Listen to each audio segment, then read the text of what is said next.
संतोष भैया देशमुखांचं प्रकरण कोणाच्या जागीरदाराच्या अवलादीचा बाप आला तरी ते दबून नाही देणार. दबूच देणार कधीच नाही. शेवटी त्याचं कुटुंब उघड्यावर पडलंय आणि जनता कशाला म्हणते. म्हणून तर बीड जिल्ह्याच्या जनतेनं मोर्चा काढला 28 डिसेंबरचा आणि जनतेच्या वतीनं आहे तो बीड जिल्ह्यातल्या. त्यामुळं सगळे लोक त्या कुटुंबाच्या पाठीशी उभा राहतात आणि राहिलं पण पाहिजे. त्या कुटुंबावर वेळ आली ना आपण सगळ्यांनी साथ देऊन न्याय देण्यासाठी आपण सगळ्यांनी समोर झालं पाहिजे. आणि सगळ्यांना आव्हान सुद्धा आहे की सगळ्यांनी सहभागी व्हा. राहुल गांधी काल परभणीच्या दौऱ्यावर आले होते. या दरम्यान त्यांनी बीड जिल्ह्याला टाळलं असं एक चर्चा आहे. काय वाटतं? काय वाटेल त्याला. गाडी नसन लागली त्या टायमाला. एसटी फेस्टी नसन झालं दुसरं मला काय वाटणार. गाडी फेडी नसन, गाडी प्रॉब्लेम असतो त्या संध्याकाळच्या टायमाला नसन लागली.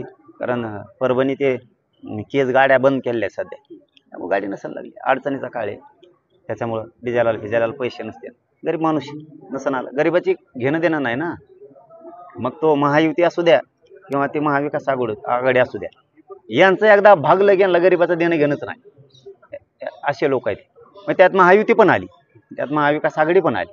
एकालाच नाव ठेवण्यापेक्षा हे सगळेच असलेत. यांना गोरगरिबाचं देणं घेणं नाही. फक्त मीडियात गोड गोड बोलणार, भाषणात गोड गोड बोलणार, यांचा विषय. आणि आम्ही आहेत ना, कोणाचं मॅटर होऊ दे. बीड जिल्ह्यातले तर जवळपास आता सगळे मॅटर बाहेर निघायला लागले.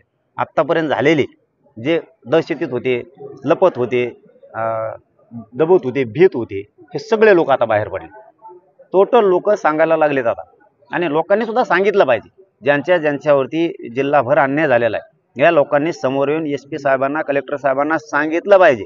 आमचं 10 वर्षापूर्वी, 5 वर्षापूर्वी, 2 वर्षापूर्वी असं झालं होतं, हे सांगितलं पाहिजे. कारण त्याशिवाय वाचा फुटत नाही. मात्र संतोष भैया देशमुखांचं प्रकरण कोणी जरी आला तरी दबू देणार नाहीत. आम्ही कधीच दबू देणार.